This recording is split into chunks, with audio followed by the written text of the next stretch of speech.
Bonjour à tous, on se retrouve pour une nouvelle position avec ici le trait pour les noirs, au milieu de partie, dame, 2 tours, 2 fous, un cavalier de chaque côté, et 6 pions noirs contre 6 pions blancs, donc égalité matérielle, et le cavalier Kasparov ici évidemment en F4, fou sur la diagonale même si c'est un tout petit peu bloqué pour l'instant par les pions, la tour sur la colonne semi-ouverte ici, ça peut aller très vite en direction du roi blanc.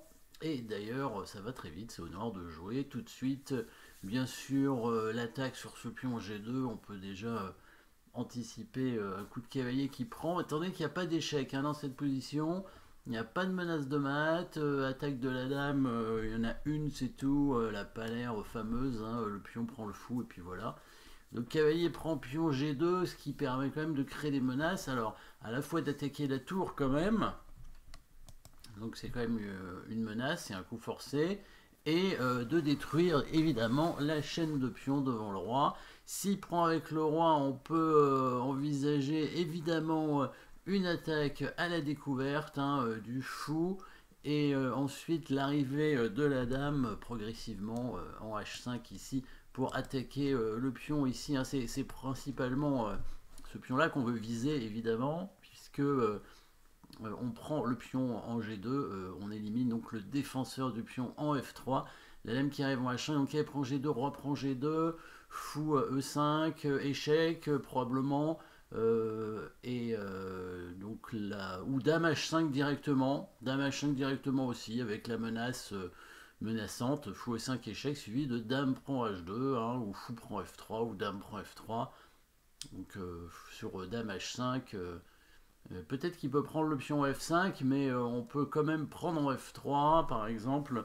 Donc regardons ça, cavalier prend G2, s'il prend avec le roi, dame H5 directement, c'est une menace pratiquement de mat avec dame prend F3. Et s'il fait dame prend F5, on peut prendre le pion ici et ensuite faire échec avec le fou pour prendre ensuite derrière et gagner la dame et probablement mater très rapidement par la suite. Là, c'est une menace de mat en un coup en fait. C'est dame G de mat ici, la menace principalement. Et là, il n'y a pas grand chose à faire pour parer cette menace.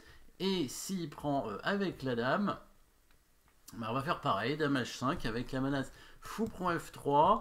Évidemment, il peut défendre, mais à ce moment-là, bien sûr, le fou qui arrive comme prévu en E5 pour attaquer aussi le pion H2. En fait, il y a deux faiblesses principales dans le camp blanc, c'est le pion H2 et le pion F3.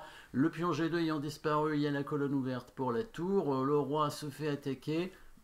Il a bougé la dame en E2 pour conserver la défense sur les pions. Donc ici à la fois sur le pion F3 et sur le pion H2 avec la dame, mais la dame est surchargée ici évidemment. Donc vous avez trouvé le bon coup qui permet de... Je pense que c'est mat, elle ne peut pas vraiment l'éviter avec les blancs, ça doit être un mat assez forcé.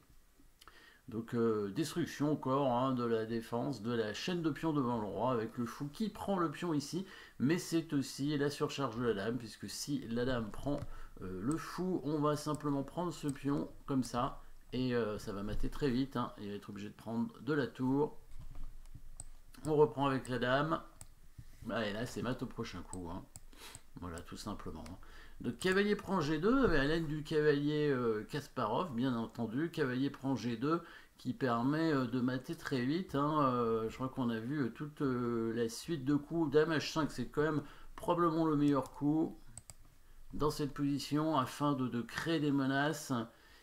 S'il fait tour F1, ça avait ressemblé un peu à la partie, mais en plus simple, puisque on peut directement faire échec. Peut-être un échec. Alors, c'est malin de faire un échec en C3, parce que l'échec en C3 permet de contrôler la case E1. Du coup, s'il vient en H2, c'est directement mat, avec dame prend H2 ou dame prend F3, parce qu'il n'y a plus la case en E1. Évidemment, fou 5 devait certainement être gagnant aussi. Et si le roi vient ici en H1, évidemment, fait fou prend F3 et on va le mater. Donc destruction de la chaîne de pions devant le roi avec une petite attaque à la découverte derrière. Voilà. Merci d'avoir suivi cette position. N'oubliez pas de vous abonner et à très bientôt.